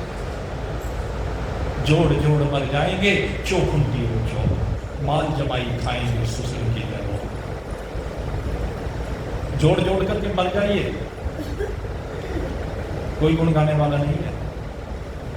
लेकिन जब आप कोई परमार्थ का कार्य करते हैं तो यही लोक में भी सम्मान मिलता है, यही लोक में गुणानुवाद गाया जाता है, और परलोक में भी जब यहाँ से यात्रा उस लोक की ओर प्रारंभ होती है, उस लोक में क्योंकि सबको जाना है, तो आज आपको बता दूं कि उस समय देवदूत आकर के भगवान के पास आकर के उस भगवान के भक्त का स्वागत करते हैं, साधु साधु कह करके स्वस्ति स्वस्ति करते हुए भगवान के पास अपने साथ लेकर के जाते हैं। मैं कथा को सुना रहा था, अजामिल पुकारा नारायण को,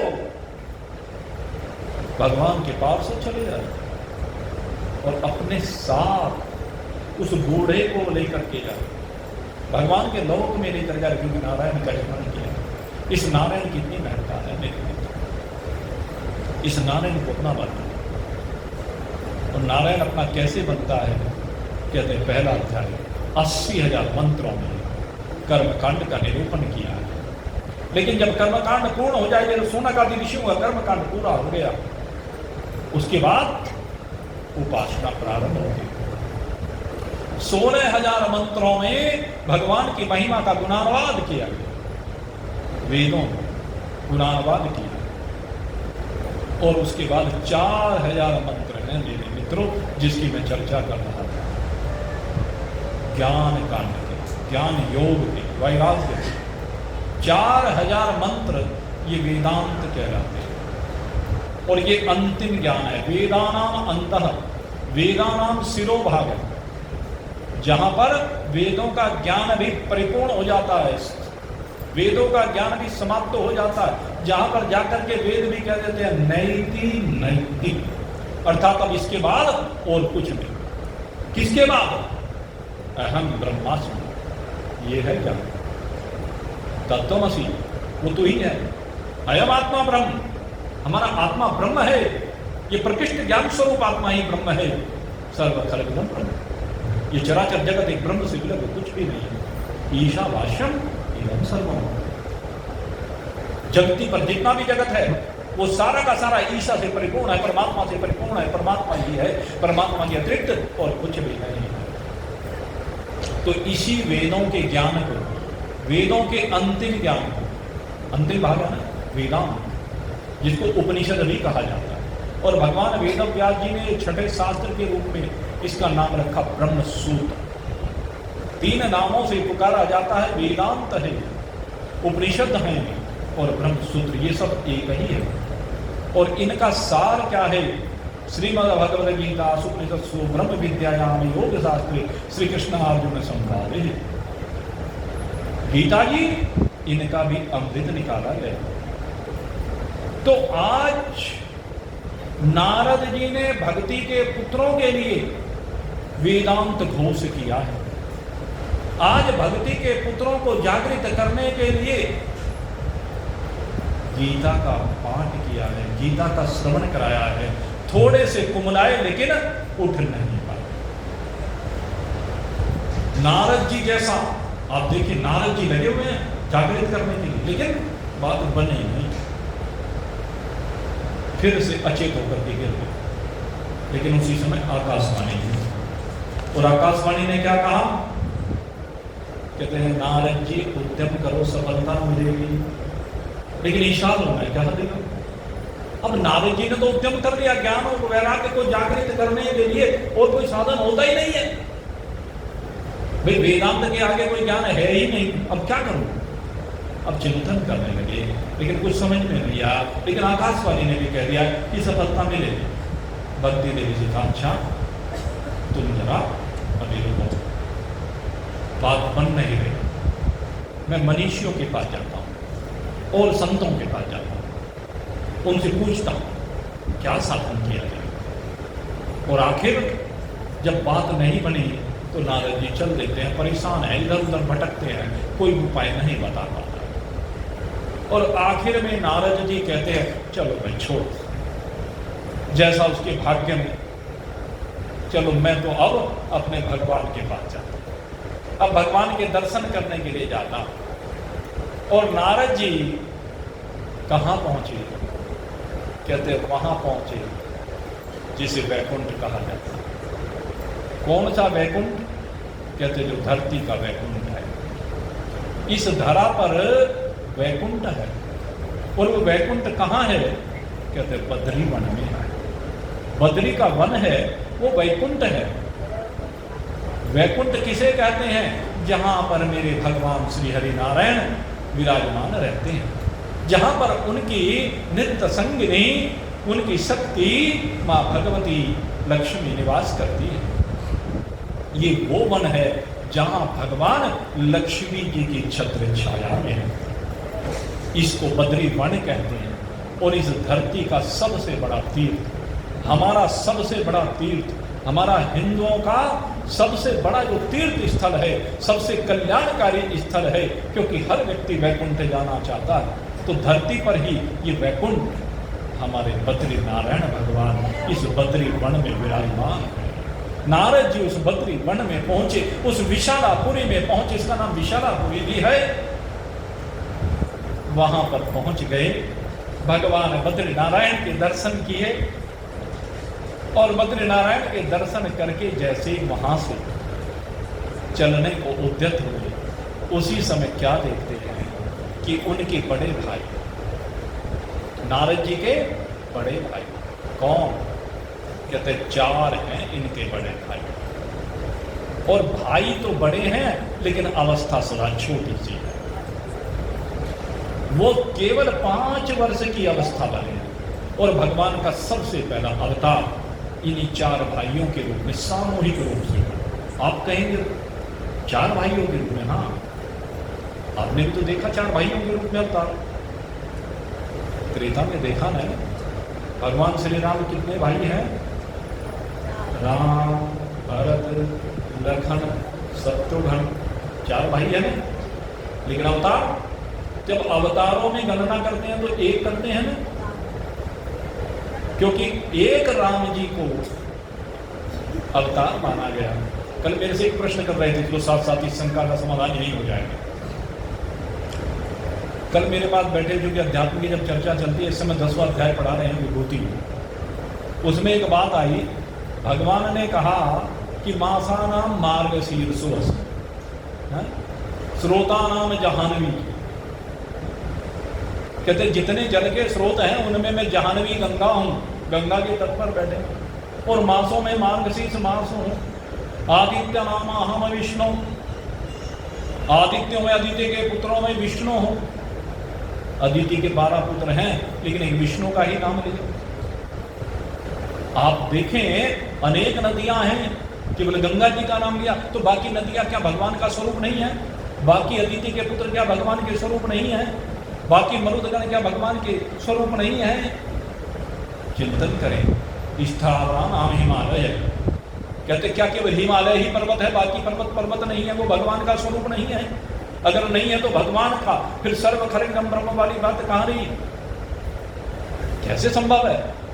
तो मेरे मित्रों, जैसे एक राम जी को अवतार कहा जाता है और बाकी तीनों भगवान के अवतार, बाकी तीनों भगवान के ये भाई, छोटे भाई, ये भगवान में ही समाहित होकर के रहते हैं, एक ही माने जाते हैं। जैसे ये चारों भाई, नाम तो इनके 4 हैं, सनक, सनंदन, सनत कुमार, सनकादिक ऋषियों के रूप में कहे जाते हैं। सनक, सनंदन, सनातन, सनत कुमार, ये 4 भाई, लेकिन एक नाम से पुकारे जाते हैं, सनकादिक।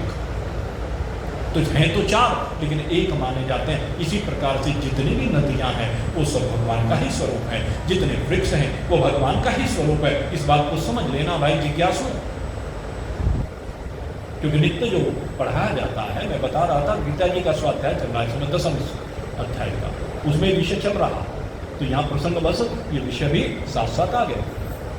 तो अपनी शंका का समाधान कर लेना। रात में मेरे से शंका का समाधान करा रहे थे। तो खैर सनकादिक ऋषियों को देखा जो केवल 5 वर्ष की अवस्था के हैं, छोटे से बालक के रूप में रहते हैं। अब उन बालकों को देखा नारद जी ने, और जैसे उनको देखा तुरंत साष्टांग प्रणाम किया अपने भाई। और जैसे सनकादिक ऋषियों ने नारद जी को देखा, तो नारद जी को देख करके देखा कि मुंह उतरा हुआ, व्याकुल से हैं। कहने लगे क्या बात है? कहते नहीं नहीं कोई बात नहीं। कहले तुम्हारा मुंह उतरा हुआ, कुछ तो बात है, बताइए क्या कारण है? नारद जी कहते हैं क्या बताऊं, अपना तो कोई दुख संतों का होता नहीं है। कहते हैं भक्ति देवी है जो मेरे हृदय में वास करती है, उसका दुख है। क्या दुख है? कि वो वृंदावन में पड़ी हुई है और उसके दोनों बेटे अचेत पड़े हुए कलयुग के प्रभाव के कारण। ज्ञान और वैराग्य वहां अचेत पड़े हुए हैं। मैं उनको जगाने का प्रयास कर रहा था लेकिन वो जागे नहीं। कैसे प्रयास किया? कहते हैं वेदों का पाठ किया, वेदांत का पाठ किया, गीता जी का पाठ किया, लेकिन कोई प्रभाव नहीं पड़ा। वो फिर से अचेत हो। कारण मेरे मित्रों, अगर ज्ञान और वैराग्य को जागृत करना चाहते हो तो पात्रता चाहिए। और पात्रता क्या? भक्ति संयुक्त जो अधिकारी है, जिसके जीवन में भक्ति कूट कूट करके भरी गई है, उसी को ज्ञान मिला करता है, वही पात्र होता है। हमारे वेदांत में ज्ञान के अधिकारी का वर्णन आता है। अनुबंध चतुष्ट है, पहले प्रयोजन है, अधिकारी है, संबंध है। ज्ञान के लिए 4 बातें होती हैं, विषय है, प्रयोजन, संबंध, अधिकारी। और अधिकारी भी कौन? कहते जो षट संपत्ति से संयुक्त हो। षट संपत्ति माने जिसके बाद 6 प्रकार की संपत्ति हो। और ये 6 प्रकार की संपत्ति कौन सी होती है?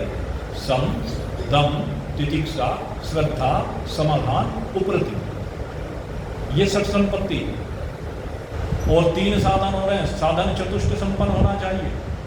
कहते हैं नित्य होना, अनित्य का जैसे विवेक हो, जिसे अलौकिक और परलौकिक वैराग्य हो, जिसे न इस लोक में कुछ चाहता हूं न परलोक में कुछ चाहता हूं, जो विषयों की सीमा से बाहर निकल गया है, जिसकी समस्त इच्छाएं समाप्त हो गई हैं। चाह गई चिंता मिटी मनवा बेपरवाह, जागो कछु न चाहिए वही साहू का साह। जिसको कुछ नहीं चाहिए वो साहू का साह होता है। अब अधिकारी तो नहीं थे। सनकादिक ऋषियों ने कहा तुमने सब कुछ सुनाया लेकिन श्रीमद् भागवत नहीं सुनाया। कहने के लिए श्रीमद् भागवत से क्या होगा? अरे जो वेद मैंने सुनाए हैं उन वेदों का ही तो सार श्रीमद् भागवत है। कहते ये बात ठीक है कि वेदों का सार श्रीमद् भागवत है, लेकिन जरा मुझे एक बात बताओ, अगर घी का स्वाद लेना है तो दूध में घी का स्वाद मिल जाएगा क्या? मिलेगा? दूध में घी नहीं है क्या? घी दूध में ही है, लेकिन दूध में घी का स्वाद आपको नहीं मिल सकता। कब मिलेगा? जब दूध को गर्म करोगे, गर्म करने के बाद उसे जमाओगे, उसे मिलाओगे, तब वो माखन निकलेगा, तब उस घी के स्वाद को ले सकते हो। ठीक इसी प्रकार से वेदों में समस्त ज्ञान भरा हुआ है, लेकिन जब तक वेदों को उनका मंथन नहीं करोगे, मत करके वेद में से अमृत नहीं निकालोगे, तब तक तुम अमर नहीं हो सकते। और वेद का अमृत ये श्रीमद् भागवत है, इसका पान करना पड़ेगा, इसका पान कराना पड़ेगा। और सनकादिक ऋषियों ने कहा निगम कल्पतरो रे गलितम फल सुख मुखादमृत त्रिव संयुतम पिबत भागवत रसमालयम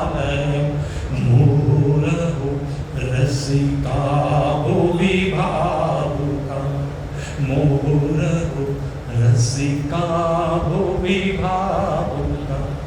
ये श्रीमद् भागवत वेदों का अमृत है, वेदों का पका हुआ फल है।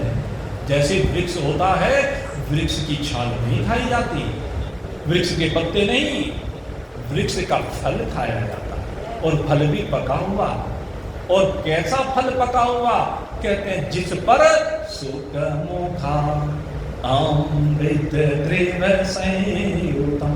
आप जानते हैं, अगर किसी फल पर तोते की चोंच लग जाए तो फल और मीठा हो जाता है। और जिस शास्त्र पर, जिस ग्रंथ पर सुखदेव रूपी तोते की चोंच लगी हुई है, उसके अधरामृत से जो संयुक्त हो गया है, उसकी मिठास को कौन वर्णन कर सकता है? क्योंकि वो तो अद्वित है। जो उस रस का पान करता है, रसिको भुवि भावुका, मुहुर मुहुर कहा, वो तो ऐसा आनंदित हो जाता है, ऐसा अद्वित आनंद, ऐसा प्रेम का रस है, जो उसमें डूब जाता है वो तो गूंगे का गुड़ होता है। जैसे गूंगे को गुड़ खाने के लिए मिल जाए तो स्वाद को अनुभव कर लेता है, लेकिन उसको बता नहीं पाता है। इसी श्रीमद् भागवत के आनंद को वही समझ सकता है जिसने इस रस का पान कर लिया। मेरे मित्र, आप भाग्यशाली हैं, सौभाग्यशाली हैं जो आपको इस रस का अमृत, इस अमृत रस का पान करने को मिल रहा है, भागवत रूपी पके हुए फल का सेवन करने को मिल रहा है। सनकादिक कहते हैं, अरे ये तो रसगुल्ला है। जैसे सब मिठाइयों का राजा रसगुल्ला है, ऐसे सब ग्रंथों का राजा ये श्रीमद् भागवत है। विशेषता क्या होती है रसगुल्ले में? कहते दुनिया के जितने भी फल हैं या तो उनमें छिलका होता है या गुठली होती है, लेकिन रसगुल्ला ऐसा फल है जो समूचा ग्रहण किया जाता है। इसमें त्याग करने के लिए कुछ भी नहीं है। जो कहते हैं कि सारे सारे को कहा लिए थोड़ा दियो उड़ाए, लेकिन मेरे गुरुदेव कहते हैं अरे इसमें असार कुछ है ही नहीं, इसमें तो केवल सार ही सार है, इसमें तो केवल रस ही रस है। ये तो रसगुल्ला है, समूचा ग्रहण किया जाता है, और जो इसको ग्रहण कर लेता है उसके आनंद का कोई ठिकाना नहीं रहता है। इसलिए अगर ज्ञान और वैराग्य को जागृत करना है नारद जी, तो उनको जाओ भागवत कथा सुनाओ। कहने लगे ठीक है, भागवत तो सुनाऊंगा, लेकिन कहाँ सुनाऊं, कहाँ सुनाऊं भागवत? सरकारिक ऋषियों ने कहा, कहते उनके लिए क्या खोलना है? कहते दरवाजा बंद है। हा? मेरा हरि से मिलने कैसे हो, गली तो चारों बंद हुई। सारी गलियां बंद हो गई है। ज्ञान और वैराग्य के लिए गलियां बंद हैं, दरवाजे बंद हैं। तो दरवाजा खोलना तो कहाँ जाना पड़ेगा? कहते जहां पर दरवाजा है। कहने लगे कहाँ है दरवाजा? कहते आनंद वन में है।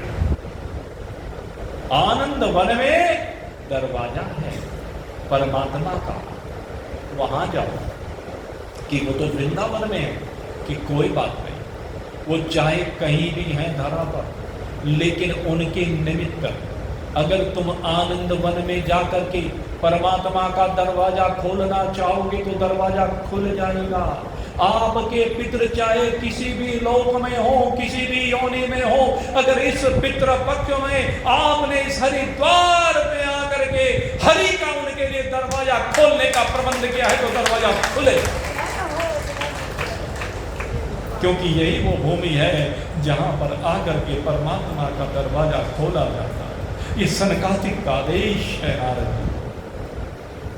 भले वृंदावन में पड़े हुए, भले नरकों में पड़े हुए हैं या पितृलोक में रह रहे हैं, कहीं भी हो, मृत्युलोक में हो या 14 भुवनों में कहीं भी हो, उनको हरि का दरवाजा खुला मिलेगा जब भागवत कराएंगे। नारद जी आ जाते हैं हरिद्वार, यहीं इसी भूमि पर, जिस भूमि पर आप बैठे हुए हैं इसी भूमि पर ये भूमि कोई साधारण भूमि नहीं, मैं आपको बता, ये भूमि वो दिव्य भूमि है, आनंद का वन है। इस भूमि पर ऋषि महर्षि तप कर रहे थे। ये सप्त ऋषियों की भूमि है। जब नारद जी यहां पर आए तो देखा यहां तो अनेक ऋषि मुनियों की कुटियाएं हैं। आकर के सबको निमंत्रण दिया। वशिष्ठ जी को निमंत्रण दिया, जमदग्नि जी को निमंत्रण दिया, देवल को निमंत्रण दिया, व्यास जी को निमंत्रण दिया, पाराशर जी को निमंत्रण दिया। अरे किन किन ऋषियों का मैं नाम बताऊं। जैसे ही ऋषि मुनियों को पता चला, हल्ला मच गया कि भागवत कथा हो रही है। समस्त ऋषि मुनि दौड़ दौड़ करके आनंद वन की ओर आने लगे। ऋषि मुनियों की क्या बात करें, जितने देवता स्वर्ग में हल्ला हो गया कि सनकादिक ऋषियों ने नारद जी को भागवत कथा करने के लिए भेजा है आनंद वन में। सब देवता अपना काम धाम छोड़ करके सब इस आनंद वन में आकर विराजमान हो गए। कहते आज हमें भागवत कथा सुनने को मिलेगी। कितनी महिमा उन्होंने सुनी होगी। देवता गए थे, परीक्षित जी जब कथा सुन रहे थे उस समय भी कथा सुनने के लिए, लेकिन तब कथा नहीं सुनी, तब कथा खरीदने के लिए गए थे। लेकिन आज जब उनको पता चला कि नारद जी कथा करेंगे तो आज सुनने के लिए आ गए, क्योंकि सुखदेव जी ने तो तिरस्कार कर दिया था इन देवताओं का। लेकिन आज कहने लगे हम श्रद्धा के साथ, प्रेम के साथ जाएंगे, उस भूमि पर जाएंगे। सबको निमंत्रण भेज दिया, और जब सबको निमंत्रण दे रहे हैं, सबको बुला रहे हैं, तो सब आ रहे हैं। हम भी सबको निमंत्रण दे रहे हैं। हर भागवत का व्यास निमंत्रण देता है। सब आ जाओ मेरे साथियों, मैं संदेश सुनाऊंगा। सब आ जाओ मेरे साथियों, मैं संदेश सुनाऊंगा। छिपा हुआ धन कहाँ गड़ा है, ठीक ठीक बतलाऊंगा, ठीक ठीक बतलाऊंगा। सब आ जाओ मेरे साथियों, मैं संदेश सुनाऊंगा। एक गर्त है पास तुम्हारे, जिसमें ये धन छिपा हुआ। उसके ऊपर एक पत्थर है, बहुत वजन का धरा हुआ। अंधेरे में डूबा है, मैं प्रकाश दिखाऊंगा। छिपा हुआ धन कहाँ गड़ा है, ठीक ठीक बतलाऊंगा। सब आ जाओ मेरे साथियों, मैं संदेश सुनाऊंगा। कहते तुम्हारे अंदर तुम्हें परमात्मा कैसे मिलेंगे, ये मैं ठीक ठीक बताऊंगा। नारद जी कह रहे हैं आ जाओ सब ऋषियों। क्यों? मुझे मेरे गुरु जी ने बताया है। कौन है नारद जी के गुरु? ब्रह्मदेव। मेरे परदादा गुरु जी ने बताया। कौन? भगवान नारायण जिनके सेवक हैं, जिनके अवतार भी हैं। मुझे बताया भूत भेद ये सारा श्रुति के मंत्रों ने। ऊपर नाग बड़ा जहरीला, बैठा गाया तंत्रों ने। गरुड़ विद्या मुझको है आती, मन इधर दूर भगाऊंगा। छिपा हुआ धन कहाँ गड़ा है, ठीक ठीक बतलाऊंगा। सब आ जाओ मेरे साथियों, मैं संदेश सुनाऊंगा, मैं संदेश सुनाऊंगा। नारद जी कह रहे हैं मैं वो संदेश सुनाऊंगा जो मुझे सनकादिक ऋषियों ने दिया, मेरे गुरुदेव ने दिया। और मैं भी आपको यही बात कह रहा हूं, जो मेरे गुरुदेव ने माल मुझे दिया है, मेरे गुरुदेव ने जो धन मुझे दिया है, मैं आपको वो बात बता रहा हूं। और वो धन सबसे कीमती है। वस्तु अमोलक दीन मोहे सदगुरु। मेरे सद्गुरु ने मुझे अमोलक वस्तु दी है, और जो दी है ना वो धन आपको दूंगा। और एक बात बताओ तो इस धन की विशेषता, अगर आपने इस धन को ले लिया ना, एक बार धन हाथ लगे जो सारी चिंता दूर भगे, भाग्यवान है वही साथियों धन पाने पुरुषार्थ करी।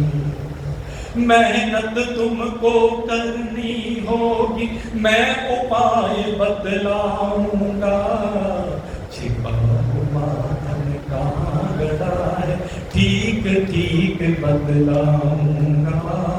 सब आ जाओ मेरे साथियों, मैं संदेश सुनाऊंगा, मैं संदेश सुनाऊंगा। और इससे संदेश से क्या होगा? आपके हृदय में ज्ञान की रोशनी हो जाएगी, और इस ज्ञान की रोशनी से कहते हैं सब अंधकार दूर हो जाएगा। इसलिए ज्ञान रोशनी करो हृदय में, मोह सांप को मारो तुम, सद्विचार वैराग्य शांति अपने उर में धारो तुम। फिर अभिमान उखाड़ो पत्थर, आत्मराशि संभलाऊंगा, छिपा हुआ धन कहाँ गड़ा है ठीक ठीक बतलाऊंगा, ठीक ठीक बतलाऊंगा। सब आ जाओ मेरे साथियों, मैं संदेश सुनाऊंगा, मैं संदेश सुनाऊंगा। मेरे मित्रों, आइए, आपका स्वागत है। कब? कल प्रातः। कल प्रातः है ठीक 9:30 बजे आइए, और तब तक पात्रता को बनाइए। कल आपको वो संदेश सुनाया जाएगा जो इस भूमि पर जहां आप बैठे, ये वो भूमि जहां पर ज्ञान और वैराग्य जो वृंदावन में बड़े हुए अचेत अवस्था में वो जागृत हुए, और न केवल जागृत हुए, इस भूमि पर कौन कौन आकर के विराजमान हुआ, ये भेद मैं आपको कल बताऊंगा। मैंने आपसे कहा था, आपके ध्यान होगा, कथा की उद्गम स्थली श्री बद्रिकाश्रम है, कथा की गायन स्थली श्री सुख तीर्थ है, लेकिन कथा की आनंद स्थली ये आनंदवन है। और जो आनंद भागवत में यहां पर आया ना, वो आनंद कहीं नहीं आया। आपको बता दें, व्यास जी ने गणपति बाबा को सुनाई, सुखदेव जी ने परीक्षित जी को सुनाई, लेकिन आनंद का प्रकटन यहां हुआ, और जो वहां प्रकट हुए यहां प्रकट हुए। यहां कौन कौन आया, आप कल्पना नहीं कर सकते। इस भूमि पर, इस भूमि के लिए सबसे अधिक महत्ता है। इस विषय को कल आपके सामने रखेंगे, किस प्रकार से भगवान का इस स्थल पर प्रकटन हुआ।